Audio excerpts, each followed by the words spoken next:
ಸ್ನೇಹಿತರೆ ಎಲ್ಲರಿಗೂ ನಮಸ್ಕಾರ.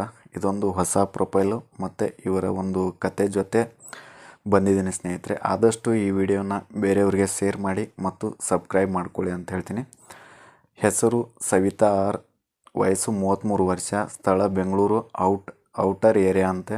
ಶಿಕ್ಷಣ 10ನೇ ತರಗತಿ, ಉದ್ಯೋಗ ಮನೆ ಕೆಲಸ, ತಿಂಡಿ ಮಾಡಿ ಮಾರಾಟ ಮಾಡುವುದು ಅಂತ ಹೇಳಿ ಕೊಟ್ಟಿದ್ದಾರೆ ಸ್ನೇಹಿತರೆ.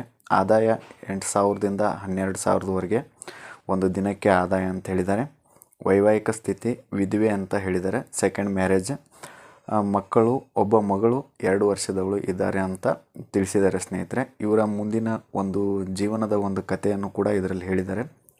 ಕುಟುಂಬ, ತಾಯಿ ಮನೆಯ ಕೆಲಸ, ಒಬ್ಬ ತಮ್ಮ ವಿದ್ಯಾರ್ಥಿ, ಸ್ವಭಾವ ಸರಳ, ಶಾಂತಿ, ಹೊಣೆಗಾರಿಕೆ ಮನಸ್ಸು ಅಂತ ಹೇಳಿದ್ದಾರೆ.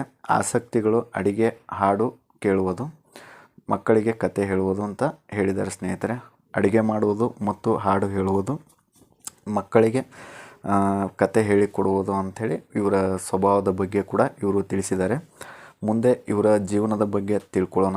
ಸವಿತಾ ಬಡ ಕುಟುಂಬದಲ್ಲಿ ಹುಟ್ಟಿದವಳು, ಆದರೆ ಕನಸುಗಳು ದೊಡ್ಡದಾಗಿದ್ದವು. ಮದುವೆ ಆದಾಗ ಅವಳು ಸಂತೋಷವೇ ಸಿಗುತ್ತದೆ ಅಂತ ನಂಬಿದ್ದಳು ಅಂಥೇಳಿ ಹೇಳಿದ್ದಾರೆ ಸ್ನೇಹಿತರೆ. ಯಾಕಂದರೆ ಪ್ರತಿಯೊಂದು ಹೆಣ್ಣು ಕೂಡ ಅಂದ್ಕೊಂಡಿರ್ತಾರೆ, ನಾನು ಮದುವೆ ಆದಮೇಲೆ ಚೆನ್ನಾಗಿರ್ಬೋದು, ನನ್ನ ಜೀವನ ಚೆನ್ನಾಗಿ ಇರ್ಬೋದು ಅಂತ ಒಂದು ಕನಸನ್ನು ಇದ್ದೇ ಇರುತ್ತೆ ಪ್ರತಿಯೊಬ್ಬರಿಗೆ.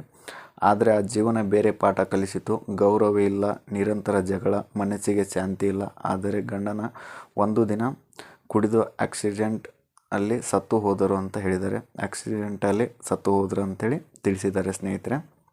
ಯಾಕಂದರೆ ತುಂಬ ಕುಡಿತದ ಚಟಕ್ಕೆ ಒಳಗಾಗಿದ್ದರು ಅಂತ ಹೇಳಿದ್ದಾರೆ. ತುಂಬ ತೊಂದರೆಯನ್ನು ಕೊಡ್ತಾಯಿದ್ರು ಮತ್ತು ಕಿರುಕುಳವನ್ನು ಕೂಡ ಕೊಡ್ತಾಯಿದ್ರು ಅಂಥೇಳಿ ತಿಳಿಸಿದ್ದಾರೆ. ಅದಾದ ನಂತರ ಹಲವು ವರ್ಷಗಳ ಕಾಲ ಒಂಟಿಯಾಗಿ ಜೀವನ ನಡೆಸತೊಡಗಿದರು. ಒಂದು ಚಿಕ್ಕದಾದ ಹೋಟೆಲ್ ನಡೆಸಲು ಆರಂಭಿಸಿದರು. ಅದರಲ್ಲಿ ಬರುವ ಆದಾಯದಿಂದ ಜೀವನವನ್ನು ಸಾಗಿಸತೊಡಗಿದರು ಅಂಥೇಳಿ ತಿಳಿಸಿದ್ದಾರೆ ಸ್ನೇಹಿತರೆ. ಇವರು ಒಂದು ಚಿಕ್ಕ ಹೋಟೆಲನ್ನು ಇಟ್ಕೊಂಡು ಅದರಿಂದನೇ ಜೀವನ ನಡೆಸ್ತಾ ಇದ್ರು ಅಂತ ಹೇಳಿದ್ದಾರೆ. ಅದರಲ್ಲಿ ಬರುವ ಆದಾಯದಿಂದ ಇವರ ಮನೆ ನಡೆಸ್ತಾ ಇದ್ರು ಅಂಥೇಳಿ ತಿಳಿಸಿದ್ದಾರೆ ಸ್ನೇಹಿತರೆ.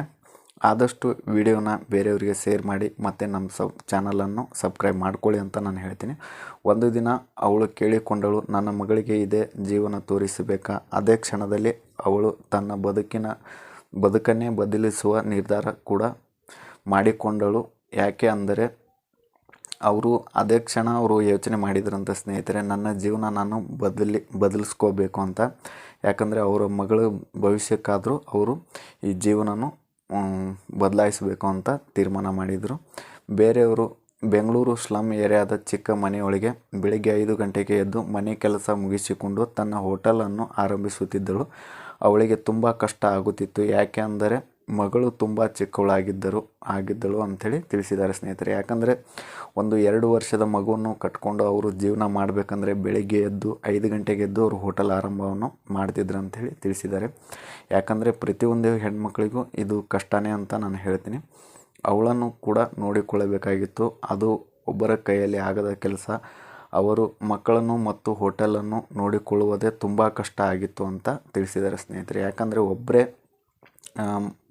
ಒಂದು ಚಿಕ್ಕ ಮಗು ಮತ್ತು ಅವರ ಹೋಟೆಲ್ ಕೂಡ ನೋಡ್ಕೊಳ್ಳೋದು ತುಂಬ ಕಷ್ಟ ಆಗಿತ್ತು ಅಂತ ತಿಳಿಸಿದ್ದಾರೆ ಸ್ನೇಹಿತರು.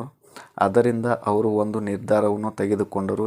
ಇನ್ನೂ ಒಂದು ಮದುವೆ ಯಾಕೆ ಆಗಬಾರದು, ನನ್ನ ಮಗಳು ಮತ್ತು ನನ್ನ ಭವಿಷ್ಯಕ್ಕೋಸ್ಕರ ಒಂದು ಆಯ್ಕೆ ಆಗಿತ್ತು ಅಂತ ತಿಳಿಸಿದ್ದಾರೆ. ಯಾಕಂದರೆ ಅವರು ಭವಿಷ್ಯ ಆಗಲಿ ಮತ್ತು ಅವರ ಮಗಳ ಭವಿಷ್ಯಕ್ಕೋಸ್ಕರ ಅವರು ಒಂದು ತೀರ್ಮಾನ ಆಗಲಿ, ಒಂದು ಆಯ್ಕೆ ಆಗಿತ್ತು ಅಂತ ಒಂದು ಅನಿಸಿಕೆ ಕೂಡ ಹೇಳಿದ್ದಾರೆ.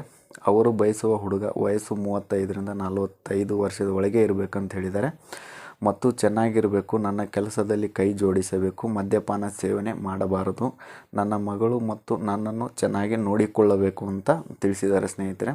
ಇಷ್ಟೆಲ್ಲ ಗುಣಗಳು ಇರಬೇಕು ಅಂತ ಹೇಳಿದ್ದಾರೆ ಮತ್ತು ಒಳ್ಳೆಯವರಾಗಿರ್ಬೇಕಂತ ಹೇಳಿದ್ದಾರೆ ಮತ್ತು ಅವರ ಜೊತೆಯಲ್ಲೇ ಇದ್ದು ಜೀವನವನ್ನು ಸಾಗಿಸಬೇಕು ಅಂತ ಹೇಳಿದ್ದಾರೆ.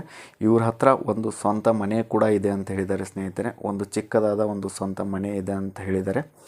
ಇದು ಮದುವೆ ಜಾಹೀರಾತು ಅಲ್ಲ, ಇದು ಒಂದು ಸಮಾಜ ಜಾಗೃತಿ ಕತೆ. ಬಡತನ ದೋಷ ಅಲ್ಲ, ವಿಧವೆತನ ಸೋಲಲ್ಲ, ಗೌರವ ಬದುಕುವುದು ಧೈರ್ಯ ಅಂತ ಹೇಳಿದ್ದಾರೆ. ಗೌರವದಿಂದ ಬದುಕೋದೇ ಧೈರ್ಯ ಅಂತ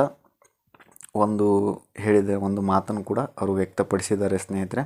ನೀವು ನೋಡ್ಬೋದು. ಆದಷ್ಟು ಈ ವಿಡಿಯೋನ ಬೇರೆಯವರಿಗೆ ಶೇರ್ ಮಾಡಿ ಅಂತ ಹೇಳ್ತೀನಿ. ನಿಮ್ಮ ಅನಿಸಿಕೆಗಳನ್ನು ನಮ್ಮ ಯೂಟ್ಯೂಬ್ ಚಾನಲ್ ಕಮೆಂಟ್ ಮುಖಾಂತರ ತಿಳಿಸಿ ಅಂತ ನಾನು ಹೇಳ್ತೀನಿ. ಯಾಕಂದರೆ ಈ ವಿಡಿಯೋದಿಂದ ಇನ್ನೊಂದು ಹೆಣ್ಣಿಗೆ ಸ್ಫೂರ್ತಿ ಆಗಬಹುದು ಅಂತ ನಾನು ಹೇಳ್ತೀನಿ ಸ್ನೇಹಿತರೆ. ಆಗಲಿ ಅಂತ ಕೂಡ ನಾನು ಹೇಳ್ತೀನಿ. ಯಾಕಂದರೆ ಎಷ್ಟೋ ಜನ ತಮ್ಮ ಮನಸ್ಸಿನ ಮಾತುಗಳನ್ನು ಯಾರೂ ಹೇಳ್ಕೊಳ್ಳೋದಿಲ್ಲ, ಅಂಥವ್ರಿಗೆ ಇದು ಸ್ಫೂರ್ತಿ ಆಗಲಿ ಅಂತ